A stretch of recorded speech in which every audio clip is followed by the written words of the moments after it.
Papasok ka ng pinto, sabay tapo ng susi sa lamesa, tapos bagsak sa sofa. Ubos. Basag. Parang binugbog yung utak mo kahit wala ka namang ginawang mabigat. Hindi ka naman nagmarathon, di ba? Baka nga nakaupo ka lang maghapon sa harap ng laptop o nakipagkape lang sa isang tao, pero feeling mo na drain yung buong pagkatao mo. Bakit? Kasi may nakasalamuha kang energy vampire ngayon. At yung nangyari pagkatapos nun yung talagang magpapabago sa lahat kung paano mo tinitingnan ang buhay. Pero bago tayo umabot dyan, isipin mo muna to. Ang pag-invest ng energy mo sa mga taong ganyan ay parang sinusubukan mong turuang mag-breakdance yung pusa mong galit na galit. Walang magyayari tapos ikaw lang yung puro kalmot.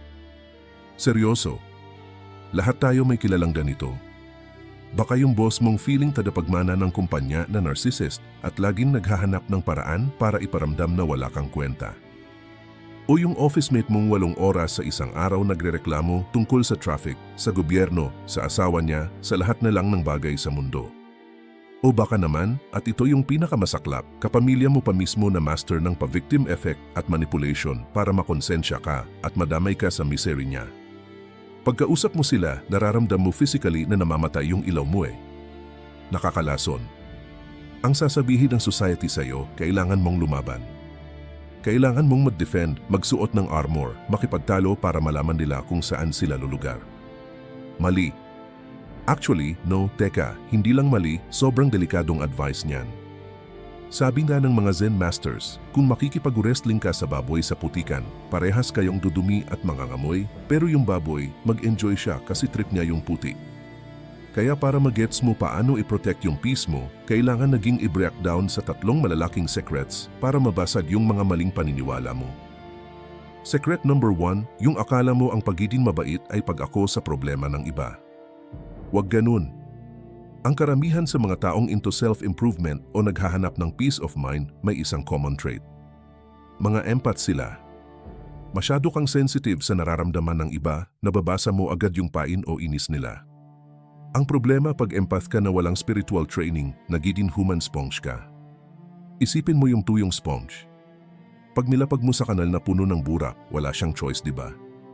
Eerie nature, sisipsipin niya lahat ng maduming tubig, babigat at mapupuno ng bakterya. Ganun na ganun ka eh. Papasok ka sa meeting na may tension, sipsip mo agad sa katawan mo. Umiiyak yung friend mo ng 3 oras sa parehong problemang ayaw naman niyang solusyonan, ikaw pa yung na-stress at di makatulog sa gabi. You are a sponge absorbing the poison of the world. Pero ang totoong Zen Master, hindi siya sponge. Mirror siya. Salamin. Pag tinapat mo yung perfect na salamin sa isang magandang bulaklak, re-reflect niya yung ganda. Pag tinapat mo sa pangit na halimaw, re-reflect niya yung halimaw. Pero ito ang matindi at sikreto ng enlightenment. Pag alis ng halimaw, walang bahid ng dumi yung salamin. It does not retain anything. Babalik siyang malinis at intact. Nag-interact siya sa reality pero hindi niya ginawang kanya. So pag may nanigaw sa'yo, wag mong gawing personal. Secret number 2, akala mo kailangan mong saluhin lahat ng ibabato sa iyo para mapatunayang tama ka. May kwento noon tungkol kay Buddha na magpaparealize sa iyo kung gaano ka-powerful. More than 2,500 years ago, naglalakad si Buddha sa mga villages para magturo ng peace. Siyempre, pag sikat ka, dadami bashers mo. Habang nagtuturo siya sa ilalim ng puno kasama ng mga students niya, may isang lalaking galit na galit, as in gigil na gigil sa inggit, ang suminit sa crowd. Tumayo siya sa harap ni Buddha at bigla na lang siyang pinagmumura. Sinabihan siyang peke, manloloko, bobo, duwag. As in talsiklaway yung galit ng Miron. Yung mga disciples ni Buddha, ready na sanang manapap at ipagtanggol yung master nila. Pero tinaas lang ni Buddha yung kamay niya, senyas na wag silang makialam. Sa loob ng ilang minutong tuloy-tuloy na pagmumura, nakaupo lang si Buddha. Wala siyang facial expression. Hindi siya sumimangot. Nakatingin lang siya sa lalaki nang may matinding awa, parang doktor na nakatingin sa pasyenteng nagdedeliryo sa taas ng lagnat. Nung napabud nakakangawa yung lalaki at nawalan na ng himina kasi na walang reaksyon si Buddha, tumigil siya. Sa gitna ng katahimikan, nagtanong si Buddha ng sobrang kalmado. Sabi niya, kaibigan, kung may magbigay sa iyo ng regalo tapos hindi mo tinanggap, kanino mapupunta yung regalo? Nalito yung lalaki, sabi niya ng pabalang, E di dun sa nagbigay, common sense naman kung di ko kinuha di sa kanya pa rin. Ngumiti si Bodha. Sabi niya, exactly, pumunta ka rito ngayon para bigyan ako ng malaking regalo ng galit, pang-insulto, pero pinili kong hindi tanggapin. So sino ngayon ang magdadala ng lason na yan sa mga kamay niya? Gum. Wasak yung ego ng lalaki. Naramdaman niya yung bigat ng sarili niyang galit na bumalik sa kanya. Hiyang-hiya siya tapos nag-walk out na lang. Ang galing, di ba? Hindi ito kwentong pambata lang, ito yung pinaka-advanced na spiritual warfare tactic. Pag may umatake sa iyo sa work o nagparinig yung toxic mong tita sa family reunion, binibigyan ka nila ng poison gift. Anong ginagawa mo normally? Kukunin mo yung regalo. Sasabihin nilang bobo ka, tapos kukunin mo sa dibdib mo at sisigaw kang, hindi ako bobo, ikaw ang bobo. Sa pag-defend mo, ininom mo na yung lason. Binigay mo sa isang taong unstable yung remote control ng nervous system mo. Sa martial arts na Aikido, meron silang tinatawag na art of peace. Hindi ka atake at hindi mo sasalubungin yung puwersa. Kung may higanting susuntok sa'yo, hindi ka maglalagay ng shield para harangin kasi mababali buto mo. Umiiwas ka lang sa huling segundo, hahawakan mo yung braso niya, tapos gagamitin mo yung sarili niyang puwersa at momentum para siya mismo ang gumagsak sa sarili niyang bigat.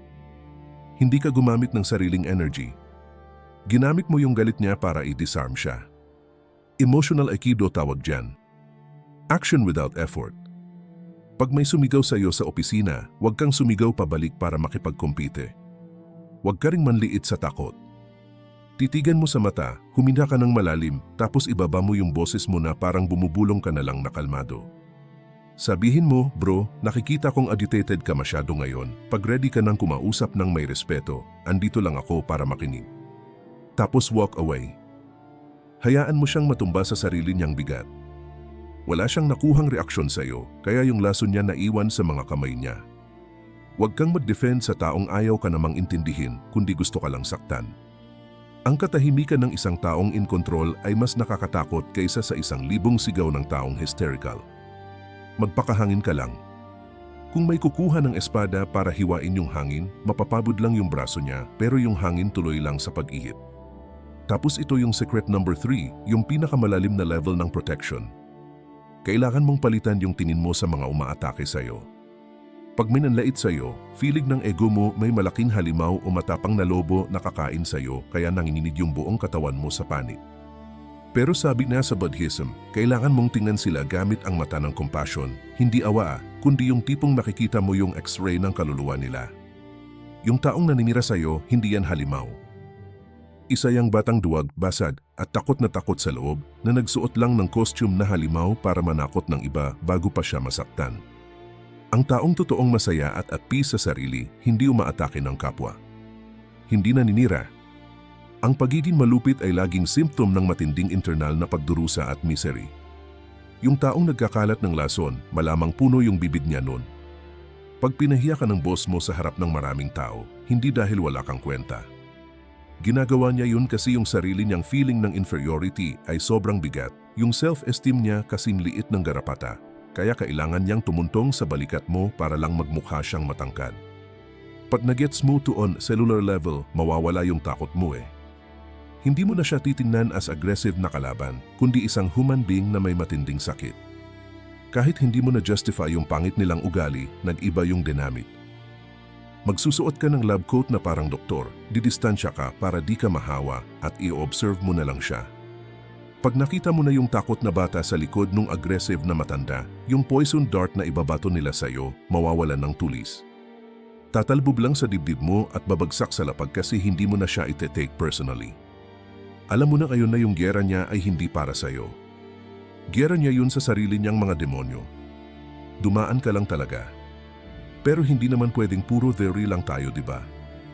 Hindi kita pwedeng palabasin sa mundo bukas ng walang practical tool para protektahan ka. Kaya ngayon mismo, i-install natin sa nervous system mo yung ultimate shield mo. Ito yung sinaunang visualization technique na dapat mong gawin tuwing umaga bago ka umalis ng bahay, bago ka pumasok sa toxic mong opisina, o bago mo sagutin yung tawag ng taong laging sumisira ng araw mo. Pumikit ka muna sandali. Tanggalin mo yung tension sa leg mo. I-relax mo yung panga mo, wag mong ikagat. You are safe. Huminga ka ng malalim sa ilong, punuin mo yung dibdib mo, tapos i-exhale mo ng dahan-dahan sa bibig na parang pinapaulapan mo yung salamin gamit yung hininga mo. Gusto kong i-imagine mo na mula sa pinakagitna ng puso mo, may maliit na blue na ilaw na umiilaw, sobrang linaw at pure. Kada hina mo, yung blue light na yun lumalaki, nag-expand, pinupuno yung chest mo, yung tiyan mo, umaakyat sa ulo at bumababa sa mga binti mo. Tuloy-tuloy siyang lumalaki hanggang sa literal na mabalot yung buong katawan mo sa loob ng napakalaking sphere of crystal blue light. Parang unbreakable na bubble. Ramdamin mo yung texture niya. Soft sa loob pero impenetrable sa labas. Armor of pure water and crystal yan. Ngayon, magbigay ka ng absolute at sacred na command sa bubble na to. Sabihin mo sa sarili mo, teritoryo ko to. Sa loob nito, peace lang ang nag-exist. Isa itong perfect na salamin. Lahat ng love at kabutihan pwedeng pumasok ng libre. Pero kahit anong patak ng toxicity, inggit, galit, manipulation o takot na iba to sa akin, babangdalang sa kristal na to, tatalbog at babalik sa universe nang hindi man lang dumadaplis sa balat ko. I-imagine mo ngayon yung toxic na taong umuubos sa'yo. Tingnan mo siya sa labas ng bubble mo. Panoorin mo siyang magsalita ng masama. Tignan mo yung dark smoke ng bad energy niya na papalapit sa'yo, tapos the moment na bumangga yun sa blue sphere mo, biglang tumalbog at nawala. Hindi siya makapasok. Ikaw, andun lang sa gitna, humihinga ng malinis na hangin, in perfect peace, pinapanood mo lang lahat na parang nakatingin ka sa malakas na bagyo mula sa loob ng isang mainit at safe na bahay. Ramdamin mo yung solid na security kasi alam mong intouchable ka na. Ikaw ang absolute na boss ng border control ng kaluluwa mo. I-save mo yung feeling na to sa katawan mo, tapos pag ready ka na, imulat mo dahan-dahan yung mga mata mo. Huwag kang papayag na paniwalain ka nilang ang pagiging spiritual o mabuting tao ay pagiging basurahan ng problema at kasamaan ng ibang tao. Ang pinaka-highest form of self-love na pwede mong gawin sa buhay na to ay yung protektahan mo ng matindi yung sarili mong peace of mind. Yung energy at balance mo yung pinakamahalagang currency sa universe, kasi yan ang ginagamit mo para mag-create ng reality mo, mahalin yung pamilya mo at abutin yung mga pangarap mo. Huwag mong ipamigay sa mga magnanakaw ng oras. Simula bukas, pagpasok mo sa magulong mundo, huwag kang maging sponge, maging mirror ka. Hayaan mong umihip yung hangin ng collective na kabaliwan ng mga tao. Hayaan mo silang magsismisan. Hayaan mo yung mga natutulog na tao na ipaglaban yung mga imaginary wars nila. Ikaw, suotin mo yung shield mo, tapos step aside.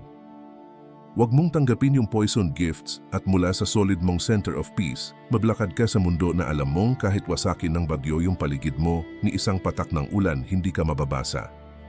Intouchable ka. Pero paano kung yung mismong taong sumisira ng buhay mo at naglalaso ng utak mo araw-araw ay kasama mo mismo sa isang bubong at hindi mo maiwasan dahil kadugo mo siya? Well, yan ang eksaktong pag-uusapan natin sa susunod na video kaya.